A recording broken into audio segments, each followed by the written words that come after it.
Sana lahat po tayo ay may dalang Bible. Basahin po natin ang Hebrews chapter 11, verses 8 to 22.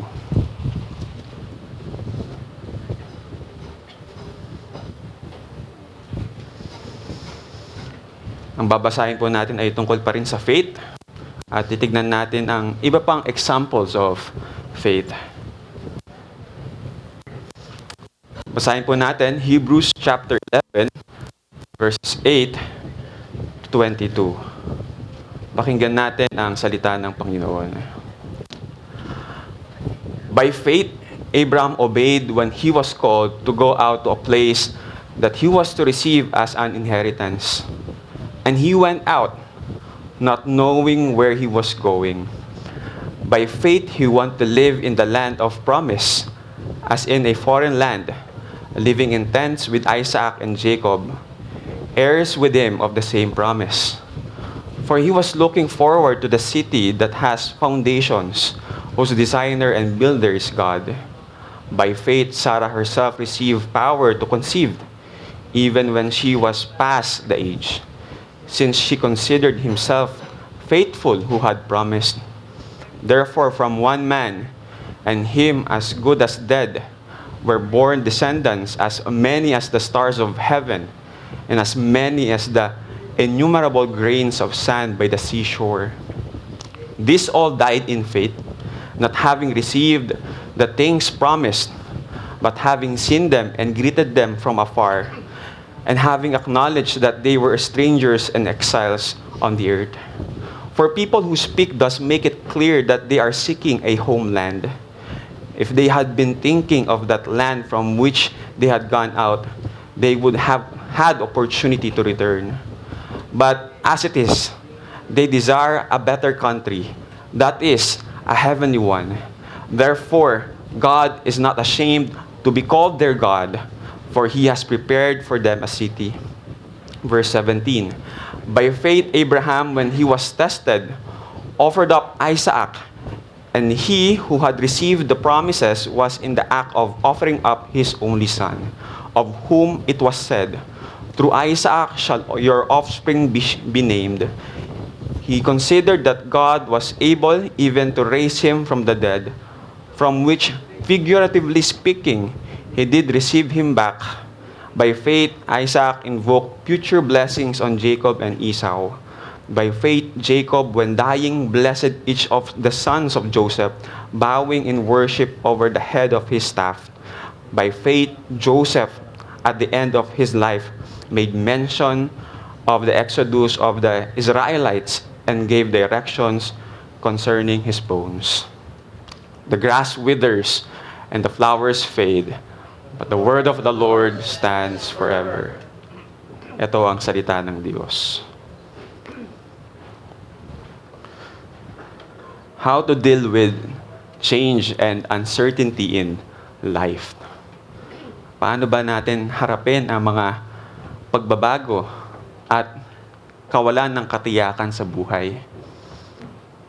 Ang hirap harapin ng buhay kapag tayo ay dumaranas ng pagbabago at mga walang katiyakan na sitwasyon.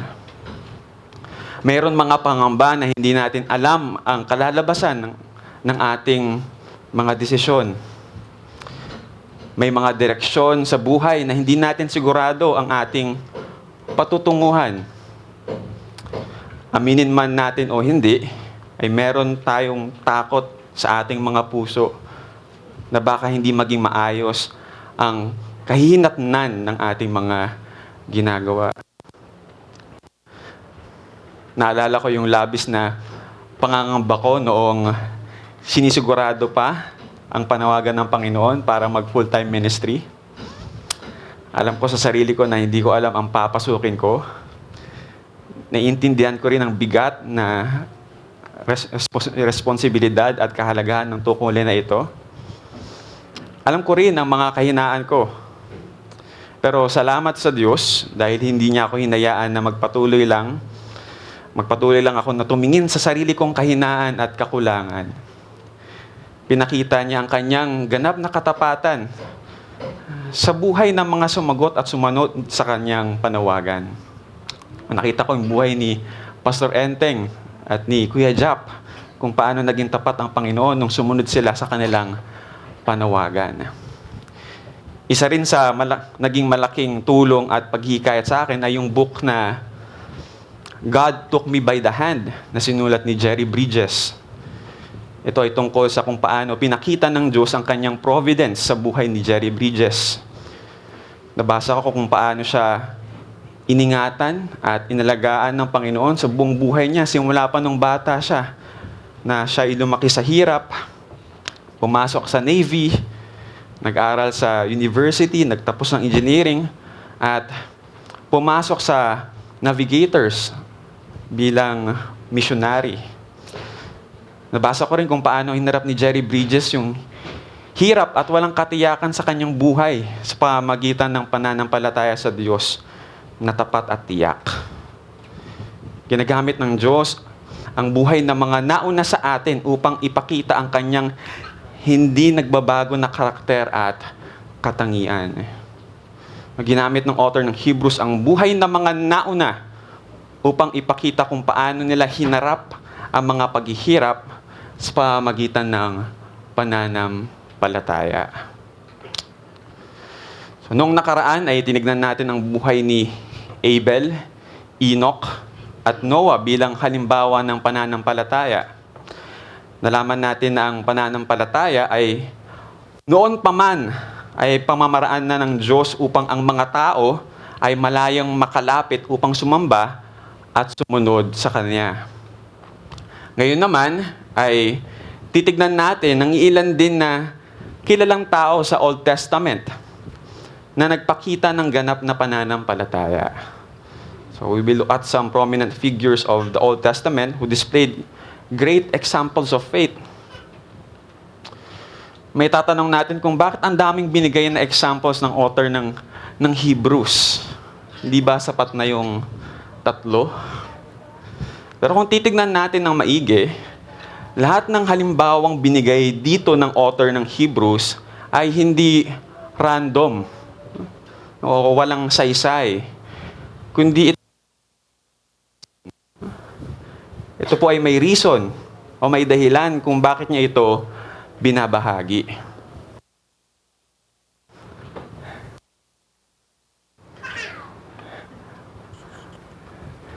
Makikita natin, pero parang di natin marinig.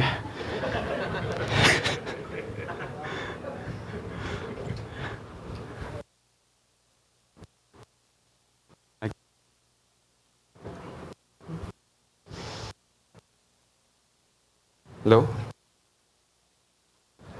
Okay. Makikita natin na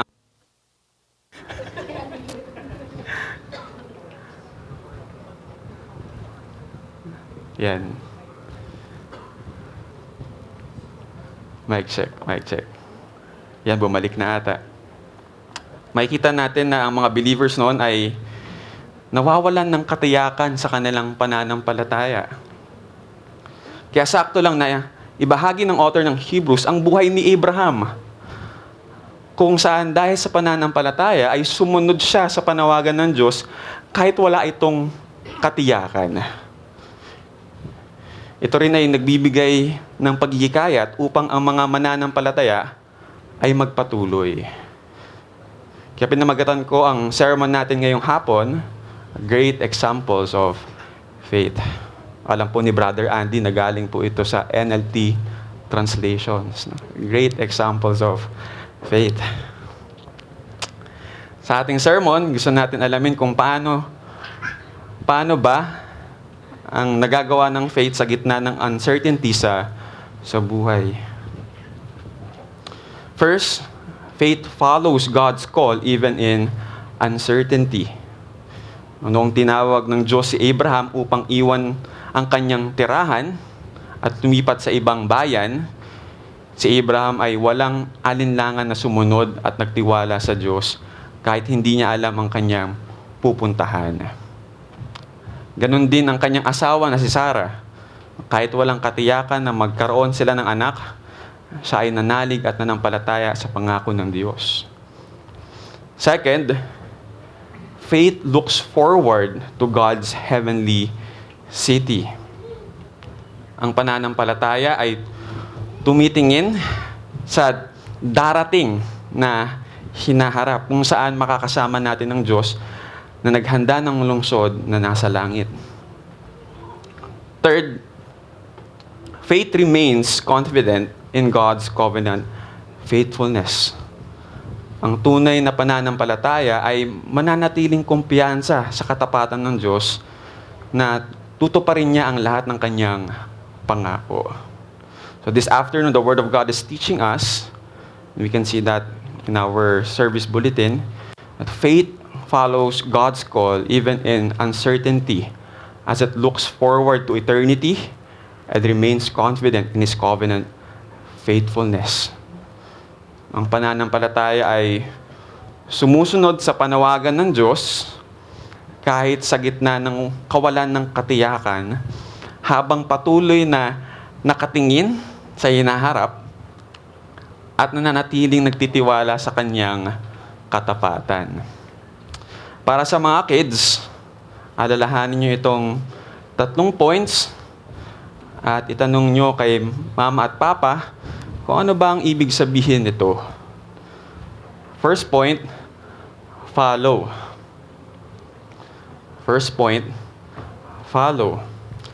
Sundin ang panawagan ng Diyos. Second, focus. Pagtunan natin ng pansin ang mga bagay na makalangit. Third point, fulfill. Makakaasa tayo na tutuparin ng ating tapat na Diyos ang lahat ng kanyang pangako. Kids, remember our 3 keywords: follow, focus, and fulfill. The Word of God is teaching you to follow God, for He is faithful to fulfill His promise. Ito rin ang mga titignan natin sa salita ng Diyos. Una, titignan natin kung paano sumunod si Abraham sa panawagan ng Diyos sa gitna ng walang katiyakan sa pamamagitan ng pananampalataya. So we will now turn to our first point. Let's read again verses 8 to 10. Faith follow God's call even in uncertainty.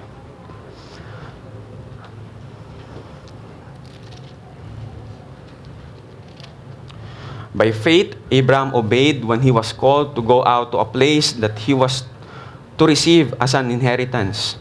And he went out not knowing where he was going. By faith, he went to live in the land of promise, as in a foreign land, living in tents with Isaac and Jacob, heirs with him of the same promise.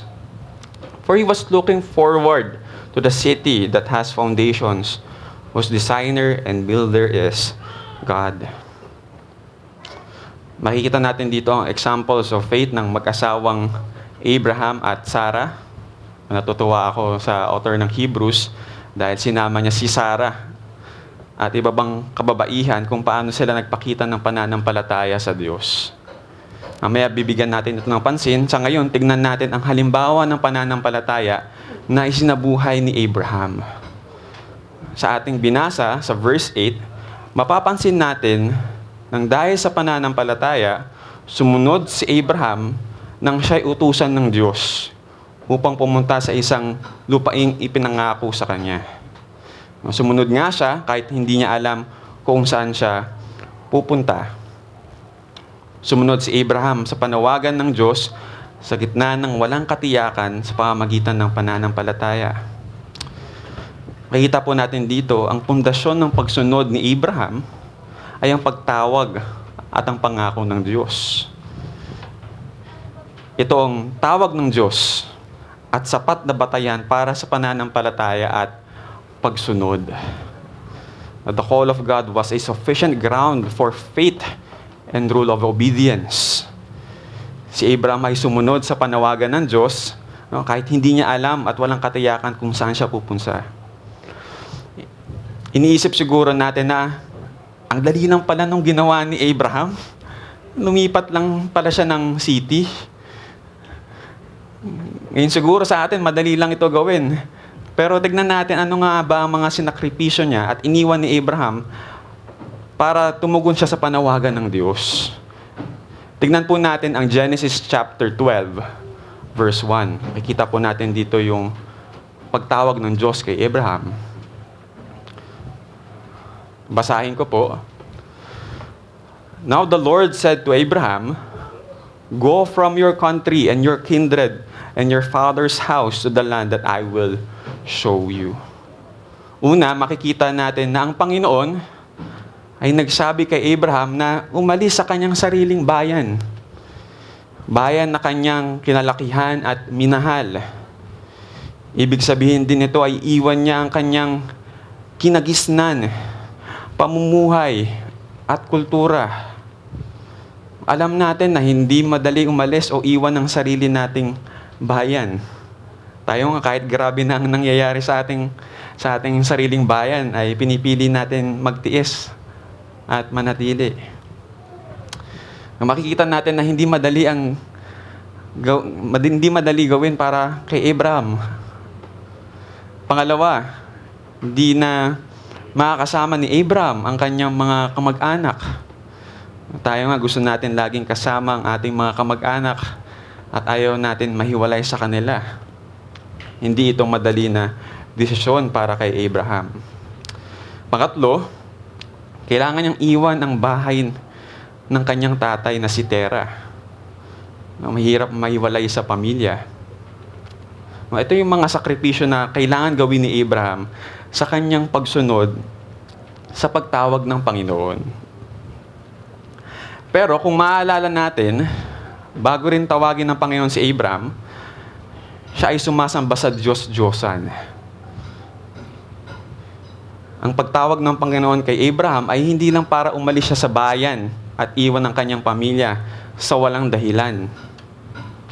Ito rin ay para alisin si Abraham sa kanyang masamang kinalalagyan at maling gawain. Ito ang effectual calling ng Diyos kay Abraham, kung saan nabago ang kanyang puso at pananaw upang sumunod sa tawag ng Panginoon. Ito ay gawain ng Holy Spirit sa buhay ni Abraham. Totoo po ang narinig ninyo. Makikita natin ang pagkilos ng Holy Spirit kahit sa Old Testament. Ang tao lamang ay mananampalataya at makakasunod dahil sa gawain ng Holy Spirit. Makikita sa Acts chapter 7 verses 2 to 3 kung saan malinaw at may karunungan na sinabi ni Stephen na ang Holy Spirit ang dahilan kung bakit nakasunod si Abraham. Ito ang sinabi ni Stephen. Makikita po natin sa Acts chapter 7 verses 2 to 3. "Brothers and fathers, hear me. The God of glory appeared to our father Abraham when he was in Mesopotamia, before he lived in Haran, and said to him, 'Go out from your land and from your kindred and go into the land that I will show you.'" Kung ano yung nakasulat sa Genesis chapter 12 ay yun din ang eksaktong sinabi ni Stephen. Ang pagkilos ng Diyos sa buhay ni Abraham ang pinakadahilan kung bakit siya nanampalataya at nakasunod kahit walang katiyakan kung saan siya pupunta. Dahil sa pananampalataya ni Abraham ay natanggap niya ang pangako ng Diyos. Makita natin ito sa Hebrews chapter 11 verse 9. Dahil din sa kanyang pananampalataya, siya'y nanirahan bilang dayuhan sa lupang ipinangako sa kanya. May pagpapala ang pananampalataya at pagsunod sa Panginoon. The Lord bless our faith and obedience in Him. Dito rin makikita natin na makakasigurado tayo na ang Diyos ay ginagawa at tinutupad niya ang lahat ng kanyang sinabi. Ngunit kung mapapansin nyo, na sila lamang ay nanirahan sa lupang ipinangako bilang dayuhan, bilang strangers and exiles. Dahil hindi ito ang permanente nilang titirhan, kundi meron pang inihanda ang Diyos para sa kanila. Ang mga tent ang naging tirahan niya, gayon din sina Isaac at Jacob na tumanggap ng ganoon ding pangako. Tinupad ng Diyos ang kanyang pangako at natanggap din ng kanyang mga anak. Natanggap din ito ng anak ni Abraham. Isaac and Jacob were heirs of the same promise. Actually, all the believers are heirs of the same promise. Kung iintindihin natin ito ng maigi, kasama ito sa plano ng Diyos upang may sakatuparan ang kanyang gawain na matubos at maligtas ang kanyang mga tao. Kaya ganoon na lamang din na tumingin si Abraham sa hinaharap at umasa kung ano ang gagawin ng Diyos. Sa verse 10, umasa si Abraham ng isang lungsod na may matatag na pundasyon at ang Diyos mismo ang nagplano at nagtayo. Ito ang hinihintay at inaasahan ni Abraham. Hindi lang ang lungsod na Canaan, kundi ang isang lungsod na ang Diyos mismo ang nagplano at nagtayo. Gusto ipaalam dito ng author ng Hebrews na kahit sa panahon pa ni Abraham, ay ito na ang kanyang hinihintay. Nangyari ito nung dumating ang Panginoong Jesus kung saan siya ang nagtayo ng matatag na pundasyon. Makikita natin sa John chapter 14 verse 2 na ipinaghanda tayo ni Jesus ng lugar at kwarto sa kalangitan. Ito ang ginagawa ni Jesus nung siya ay bumalik sa kaharian ng langit. Natanggap na ito ni Abraham at kung sino rin ang sumasampalataya kay Jesus ay makakatanggap ng parehong gantimpala. Again, all believers are heirs of the same promise. Pagkatapos ihayag ng author ng Hebrews ang buhay ni Abraham, ay pinatungkulan naman niya ang buhay ni Sarah. Let us read verses 11 to 12.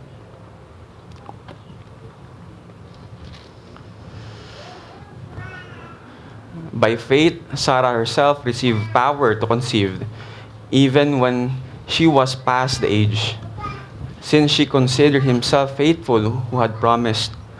Therefore, from one man, and him as good as dead, were born descendants as many as stars of heaven, and as many as the innumerable grains of sand by the seashore. Magtataka kayo kung bakit ito siningit dito. Pinag-uusapan natin ang mga patriarchs, tapos biglang nilagay ang buhay ni Sarah. Ano kaya sa tingin natin ang dahilan? Sa tingin ko, ginawa talaga ito ng author ng Hebrews na kasunod upang ipakita ang progress ng kanyang argument. Nais ng author ng Hebrews na pagtibayin na kailangan talagang manampalataya sa Diyos kahit sa gitna ng uncertainties. Gusto niya rin ipakita na ang lahat ng mananampalataya ay matatanggap ang pangako ng Diyos. Tignan natin yung unang dahilan sa verse 11. Dahil sa pananampalataya ni Sarah, siya ay nakatanggap ng kakayahan ng mga anak kahit na siya ay matanda na at kahit siya ay hindi na maaaring magkaanak, sapagkat nanalig siya na tapat ang Diyos na nagbigay ng pangako. Wala nang katiyakan na magkaroon pa siya ng anak. Natawa pa nga siya. Pero nagtiwala pa rin si Sarah dahil katiwa-tiwala ang Diyos na nagbigay ng pangako. Pangalawang dahilan, ipakita na ang lahat ng mananampalataya ay matatanggap ang pangako ng Diyos. Sa pamamagitan ng isang tao, nagmula ang isang lahi na naging sindami ng bituin sa langit at ng di mabilang buhangin sa dalampasigan. Hindi na ito nakita ni Abraham, pero alam natin na tinupad ito ng Diyos.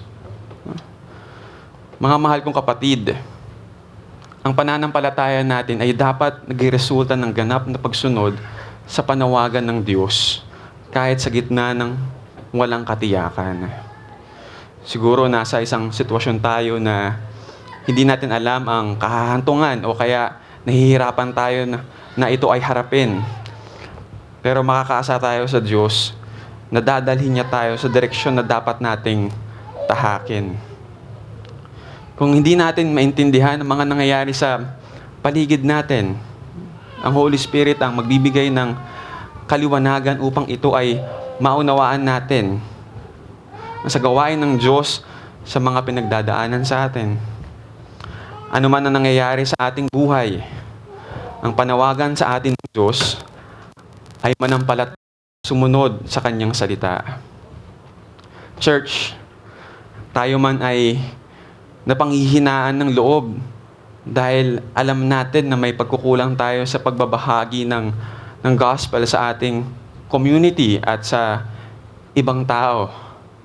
Pero makakaasa tayo na ang Diyos ay hindi tumitigil sa pag-abot sa mga tao.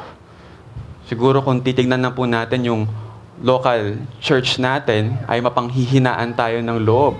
Pero kung titignan po natin ang kabuuan, ay tayo po ay mahihikayat dahil araw-araw, alam natin na kumikilos ang Diyos at siya ang Diyos na nagdidikta sa kanyang mga hinirang o pinili na tao. Sa gitna ng walang katiyakan at paghihirap dito sa mundo, ay mas lalo tayong tumingin sa hinaharap kung saan makakasama natin ang Diyos. Turning now to our second point, faith looks forward to God's heavenly city. Let's read verses 13 to 16. These all died in faith, not having received the things promised, but having seen them and greeted them from afar, and having acknowledged that they were strangers and exiles on the earth. For people who speak thus make it clear that they are seeking a homeland. If they have been thinking of that land from which they had gone out, they would have had opportunity to return. But as it is, they desire a better country, that is a heavenly one. Therefore, God is not ashamed to be called their God, for He has prepared for them a city. Isang paghihikayat din na habang dumadaan tayo sa uncertainties ng buhay, ay nakatingin tayo sa hinaharap. Kung titignan lang po natin ang nangyayari sa ating kasalukuyan, malamang ang laging tugon po natin ay walang katiyakan. Nang may katapusan din ng mga paghihirap na nararanasan natin, hindi man sa buhay ngayon, pero makakasigurado tayo sa buhay na hinaharap na pinagkaloob ng ating Diyos. Makakaasa tayo na bibigyan tayo ng Diyos ng kaligtasan at kaginhawaan. Mapapansin natin sa ating binasa sa verse 13, silang lahat ay namatay na may pananampalataya. Hindi nila nakamtan ang mga pinangako ng Diyos. Ngunit, natanaw nila iyon mula sa malayo at itinuring na natanggap na nila. Nakita natin sa buhay ni Abraham, Isaac at Jacob na sila rin ay nakaranas ng paghihirap sa buhay. Marami rin silang kasalanan at pagkakamali na nagawa na maaaring nagdulot sa kanila ng pagdududa. Si Abraham ay nagkaroon ng anak sa iba bukod sa kanyang asawa na si Sarah. Nagsinungaling at ibinigay ang kanyang asawa kay Abimelech. Katulad din ng kasalanan ni Isaac. Dahil sa takot ay nagsinungaling at ibinigay niya rin ang kanyang asawa. Si Jacob din ay humarap ng maraming pagsubok sa buhay. Ngunit sila ay nanatili sa pananampalataya.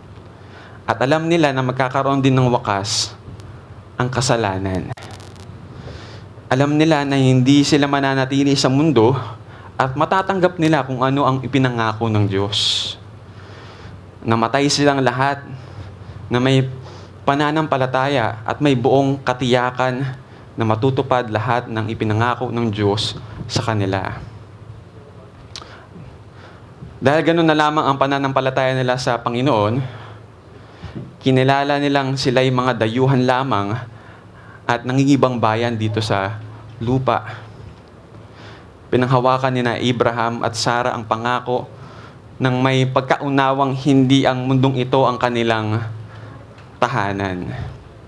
Alam nilang may inihandang mas mabuti at walang hanggang tahanan ng Diyos para sa kanila sa langit. Kung ang mga halimbawang ito ng pananampalataya ay nagtiis sa kabila ng mga paghihirap at paghihina ng loob nang hindi pa natatanggap ang mga pangako, lalo na tayong tumanggap ng mga pangako ay may higit na dahilan upang magpatuloy.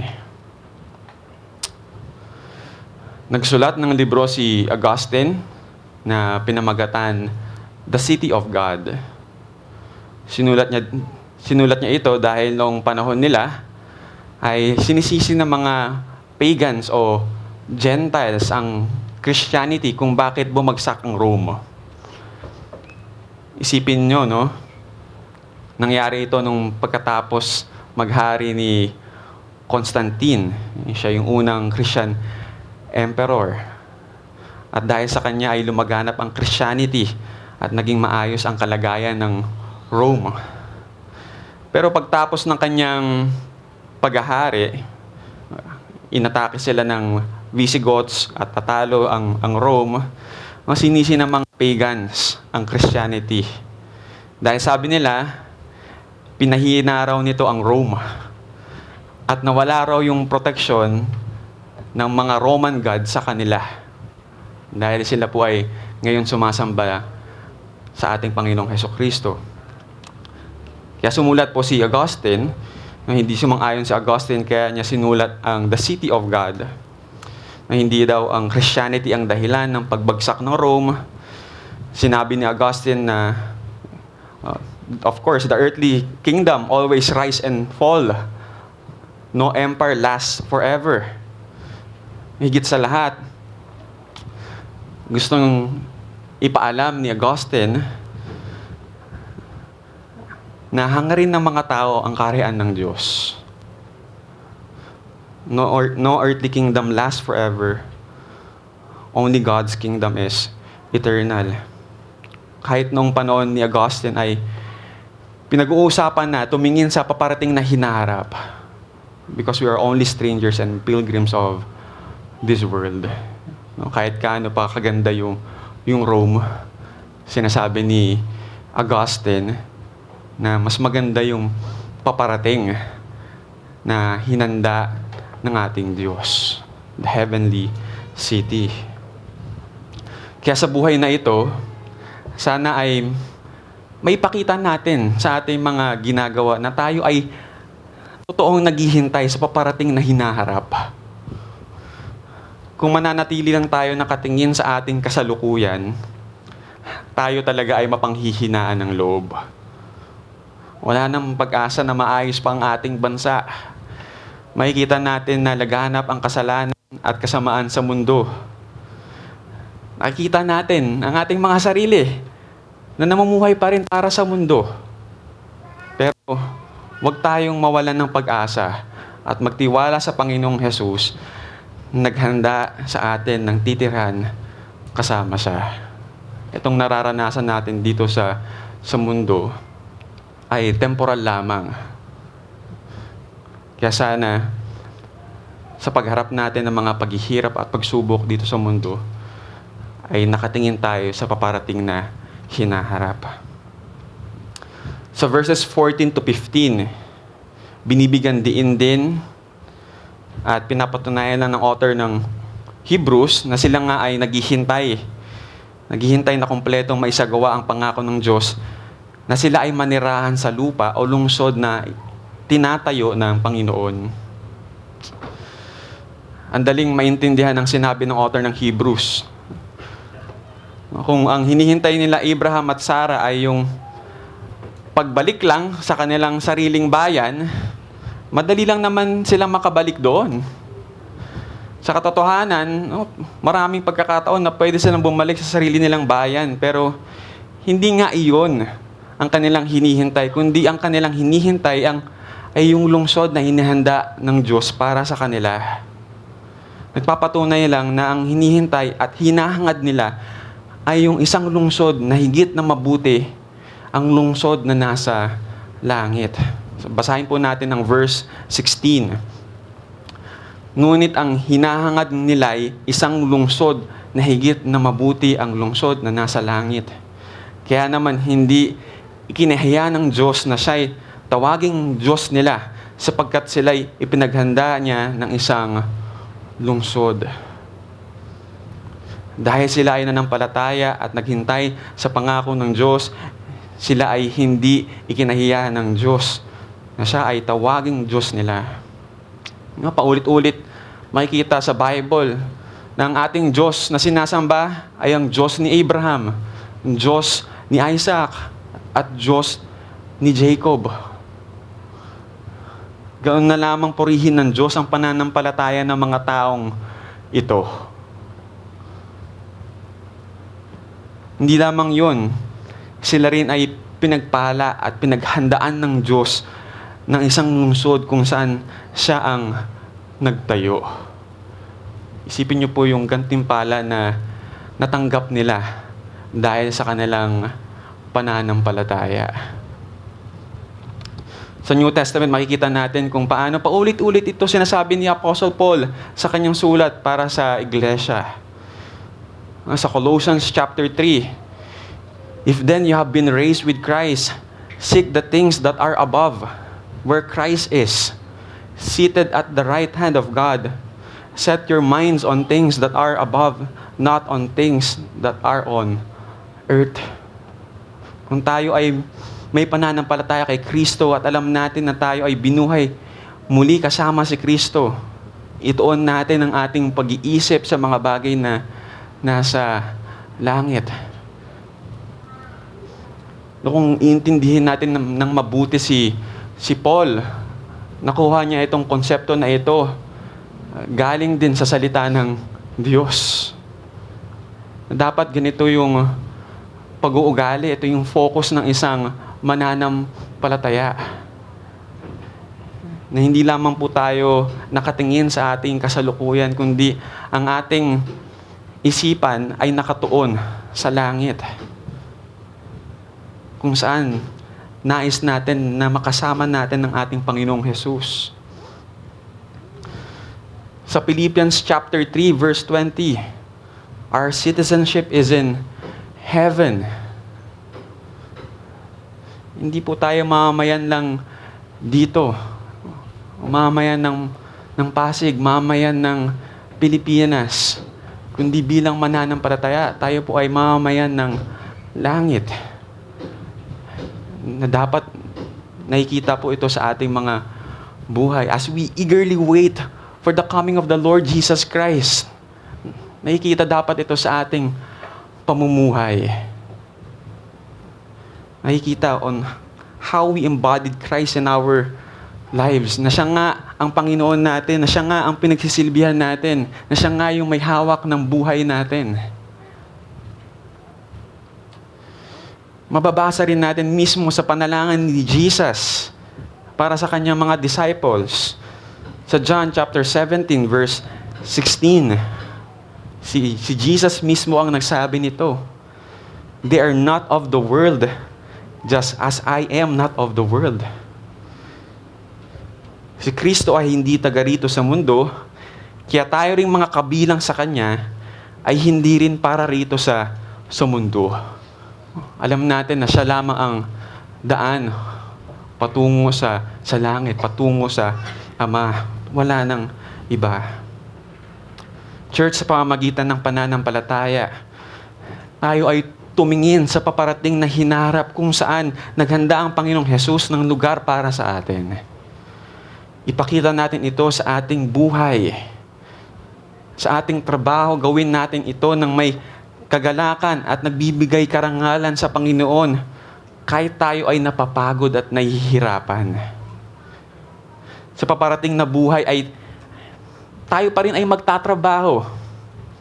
Ngunit gagawin na natin ito ng buong kasiyahan at kagalakan.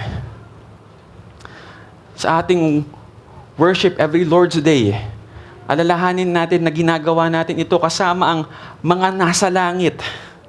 Sama-sama tayong nagbibigay ng kawalhatian sa Panginoon. Dahil ito yung nararapat na pagsamba para sa Diyos. Sa lahat ng aspeto ng ating buhay, tumingin tayo sa paparating na hinaharap sa pamamagitan ng pananampalataya. Lahat tayo ay may mga dahilan upang umasa at maghintay ng may pananabik sapagkat tapat ang ating Diyos sa pagtupad ng Kanyang pangako. Turning to our last point, that faith remains confident in God's covenant faithfulness. And let's read verses 17 to 22. By faith, Abraham, when he was tested, offered up Isaac, and he who had received the promises was in the act of offering up his only son, of whom it was said, "Through Isaac shall your offspring be named." He considered that God was able even to raise him from the dead, from which, figuratively speaking, he did receive him back. By faith, Isaac invoked future blessings on Jacob and Esau. By faith, Jacob, when dying, blessed each of the sons of Joseph, bowing in worship over the head of his staff. By faith, Joseph, at the end of his life, made mention of the exodus of the Israelites and gave directions concerning his bones. Matapos patungkulan ng author ng Hebrews ang tungkol sa pananampalataya ng iba, kabilang si Abraham, muli siyang bumalik na upang pag-usapan ulit ang pananampalataya ni Abraham. At ipinakita sa atin ang halimbawa ng pagsubok at gawa ng pananampalataya.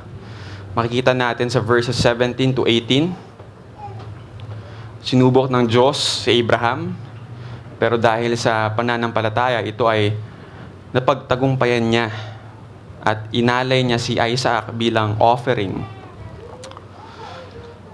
Buong puso niyang inihandog ang kaisa-isa niyang anak dahil ipinangako sa kanya ng Diyos na kay Isaac magmumula ang magiging lahi niya.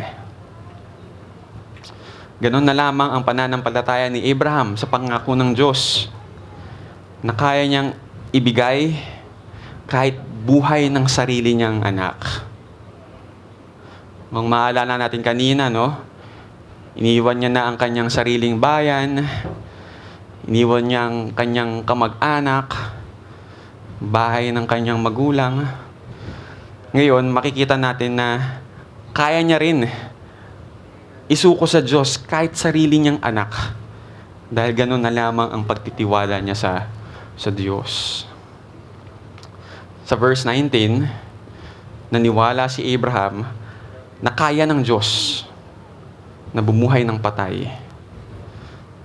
Kaya figuratively speaking, naibalik nga sa kanya si Isaac mula sa mga patay. Hindi naman talaga namatay si Isaac, no? Pero ganoon na lamang yung pagtitiwala ni Abraham na kayang bumuhay muli ng Diyos na kanyang sinasamba. Dahil sa pananampalataya, nanatili ang confident ni Abraham sa covenant-keeping God. Alam at sigurado siya na tutuparin ng Diyos ang pangako niya. Siguro magtataka rin si Abraham na bakit iaalay niya ang kanyang anak? Ang sabi nga ng Panginoon kay Isaac, magmumula ang lahi niya. Bakit to pinapagawa sa akin ng Diyos? Pero alam ko lang ang kasiguraduhan. Ito yung sinabi ng Diyos at ito'y paniniwalaan ko. Pero ang nais talaga ng Diyos ay maipakita kay Abraham na ganito ang gagawin sa anak ng Diyos upang marami ang maligtas. Ito yung pinaka-dahilan at saysay kung bakit iyon pinagawa ng Diyos kay Abraham. Totoo po, no, na kay Isaac, magmumula ang lahi niya, pero alam po natin na sa pamamagitan lamang ng anak ng Diyos, ang ating Panginoong Jesus, tayo po ay magiging o tuturinging mga anak ng Diyos. Kung tayo lamang po ay mananampalataya sa Kanya. Wala nang ibang kapamaraanan kundi si Jesus lamang. Sa verses 20 to 22, makikita natin na ganito rin ang ginawa ni Isaac sa kanyang mga anak. Hindi lang sila pareho ng tatay niya sa kanilang kasalanan, pero maganda rin ipakita na pareho rin nilang pinagpala ang kanilang mga anak. Dahil sa pananampalataya, nanawagan sa Diyos si Isaac upang pagpalain ang kanyang anak na si Jacob at Esau sa hinaharap. Makikita natin na pinagkatiwala ni Isaac ang buhay ni Jacob at Esau sa kanyang Diyos na tapat at maasahan. Hindi po ba't nakakapagbigay ng comfort na alam natin natutuparin ng Diyos ang lahat ng kanyang sinabi at ipinangako? Gusto rin po dito ipakita ng author ng Hebrews na nangyari nga yung covenant niya kay Abraham. Nakita natin dito yung buhay ng pananampalataya ni Jacob, pananampalataya ni Isaac, Jacob at ni Joseph, na nagpapakita na naging totoo nga ang Diyos sa kanyang pangako. Makita po natin sa verse 21, by faith Jacob, when dying, blessed each of the sons of Joseph, bowing in worship over the head of his staff. Kahit po sa papalapit na kamatayan, pinakita po nila yung pananampalataya nila, na sila rin po ay nagbigay ulit ng pagpapala sa kanilang mga anak. At hanggang sa buhay po ni Joseph, makikita natin ito, no?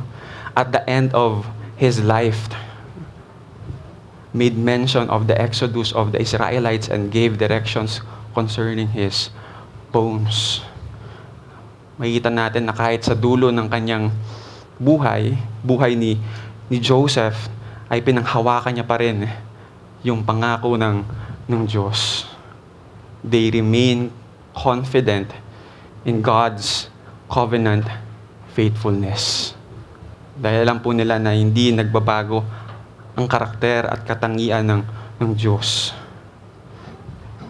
Siya po ay tumutupad at tayo po ay makakatiyak na gagawin niya po ang kanyang ipinangako.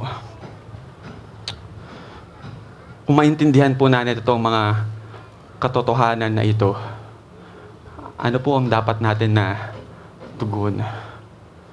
Ito yung Diyos na ating sinasamba.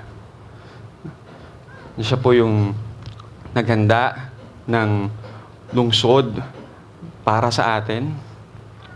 Siya po yung Diyos na tumutupad ng kanyang sinabi at ng kanyang pangako. Hindi ba't ang pinaka simpleng tugon para sa Diyos na ating sinasamba ay pananampalataya? Kaya ganoon na lamang nakita natin yung great examples of faith, na lahat po sila ay nanampalataya dahil nakita nila kung sino ang Diyos na nagsasabi nitong pangako na ito. Na sila rin ay tumingin sa hinaharap dahil alam nga po nila ang Diyos na ito ay mapagkakatiwalaan sa kanyang sinabi. At higit sa lahat, nakita po natin ito. Nakita po natin yung ganap na katapatan ng Diyos noong binigay niya po ang kanyang kaisa-isang anak na si Jesus upang tuparin ang kanyang pangako sa atin. Upang tunay nga, nung sinabi niya kay Abraham na siya ay magkakaroon ng sa kanya magmumula ang lahi at siya ay magkakaroon ng maraming anak. Nakita po natin ito na tinupad nung dumating dito si Jesus.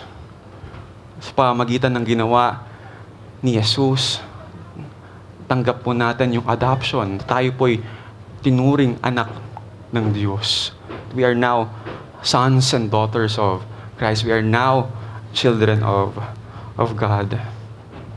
Kung tayo po ay anak ng Diyos, at pwede na po natin tawagin ng Diyos nating Ama, hindi po ba't ito'y makakatanggal ng pagdududa at walang katiyakan? Dahil ang Diyos na mahawak ng ating buhay ay tapat. So faith follows God's call even in uncertainty as it looks forward to eternity and remains confident in His covenant faithfulness. Ang pananampalataya ay sumusunod sa panawagan ng Diyos kahit sa gitna ng kawalan ng katiyakan, habang patuloy na nakatingin sa hinaharap at nanatiling nagtitiwala sa kanyang katapatan.